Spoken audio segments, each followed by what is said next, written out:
Thank you for joining us here this morning. We are Team the Trash Captains, and we're going to talk about waste in the Distillery District today.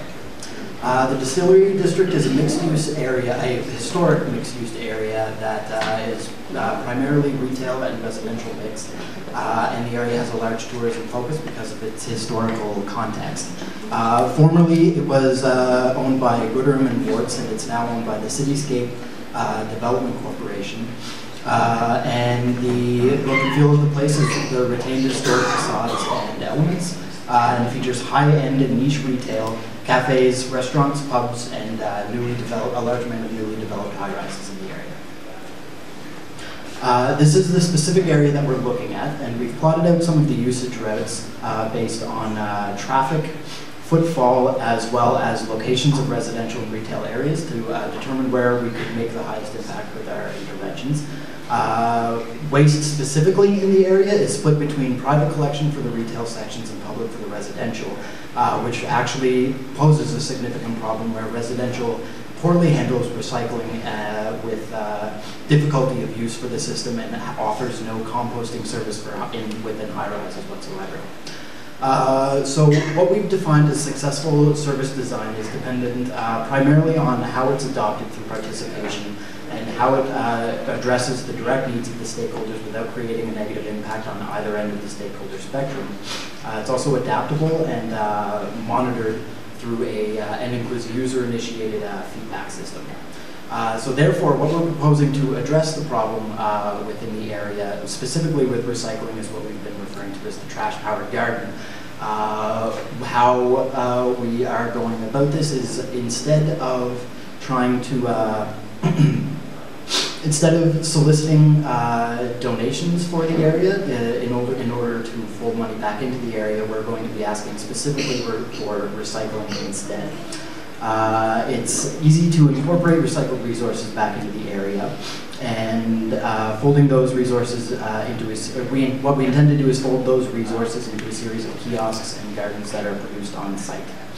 The pop-up kiosks are made entirely of reclaimed recycled material throughout the program, and the components collapse for easy storage and movement around the area, so it can be placed in the area based on need and is built on site in the recycling area. What they actually do is they offer engagement activities for families, offer a venue for area-branded goods and artworks made from recycled materials, and promote the overall program as a milestone throughout it as well. It's a temporary installation. It wouldn't permanently disrupt the regular programming and use of the area already. The next step and the ultimate goal of the project is our modular garden system, which is a movable, configurable garden space, also made primarily from recycled materials, that can be used long-term or based for an event or festival in a temporary sense. What these offer are additional seatings for the patrons, cafe and bar patrons in the area, as well as rest areas for shoppers. Provides a clear, tangible goal for becoming involved in recycling, and enhances the area both as a destination and a neighborhood. The online engagement system, where we will begin to start to get people involved in the project, it piggybacks on existing websites that are already offered by the landlord service there, including a general one and one specifically for events, and offers information and participation requirements, integrates with social media to recruit volunteers, and offers discussion and feedback mediums to get people involved in the co-development and events run at the pop-up kiosks. Continuing the engagement is we would start to solicit people through, there's numerous area publications specific to the area, which would bring through to physical interventions such as a display of the public measure, or a public measure of the project progress in dollar amounts collected in recycling, as well as interventions such as clear recycling bins that as they fill up give you an average dollar value based on the amount that's actually recycled. So you can see the clear amount, as well as a personal contribution tracking through the app where people could record how much they're recycling in their household based on a dollar amount for what they're actually contributing. Based on the traffic and footfall map, we've determined a few of the best areas where we could introduce both the gardens and the pop-up shops, as well as the recycling facility that would facilitate the entire process. The actual systems map takes people through a timeline of actually becoming involved through their own homes with the garbage chutes, where we would require different colored bags for recycling, as is normal in a lot of recycling areas, but that is to facilitate collection by the area landlord staff, and takes them through, or then takes through the production of the recycling center and the other elements, through to actually introducing the gardens and getting people to use them, as well as a next step where the process can be evaluated and evolved. Ultimately, what links these milestones together is actual touchpoint nodes, where we can start to plot out the path for introducing the campaign awareness through actual programming of the entire project, and through the production of everything that's required to work towards the end goal. Based on that map, we're also able to extrapolate on the important stakeholders in the area, including long-term residences, tourists that visit the area, and the area landlord, which is actually a large staff that maintains and facilitates services in the commercial zone. Because they are in effect area managers, they would be the main service provider for this program.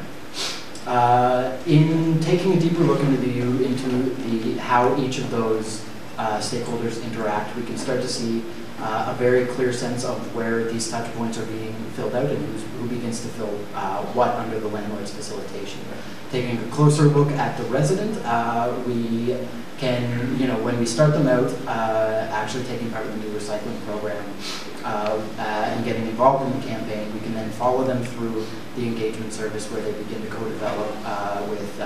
other residents in the neighborhood to develop the project,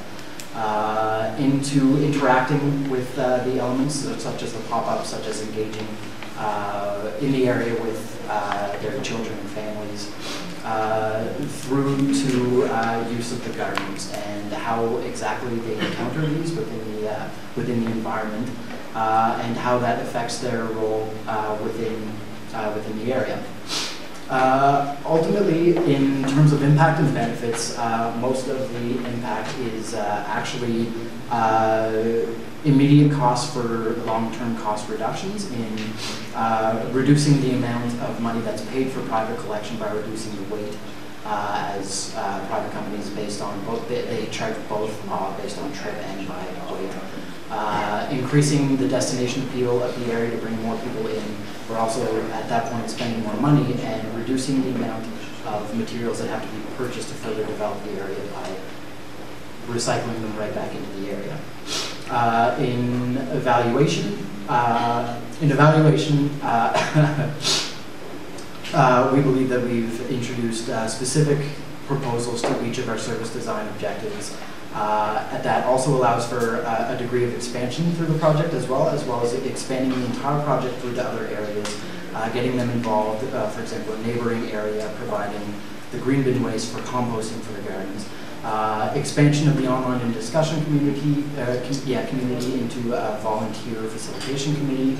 or prototyping a model of retaining service provision to the particular area, as opposed to outsourcing it across the city. In the Dublin context, the pop-up kiosk is easy to appropriate for festivals and tourist-themed initiatives in the sister area. It also works very well with the modular garden system in addressing the limited space. And the model of retaining recycled service in the area limits the necessity and cost of private waste removal, and also adds to bolstering that same destination appeal that holds relevance for the tourism context in the area. Thank you very much, and we welcome any questions.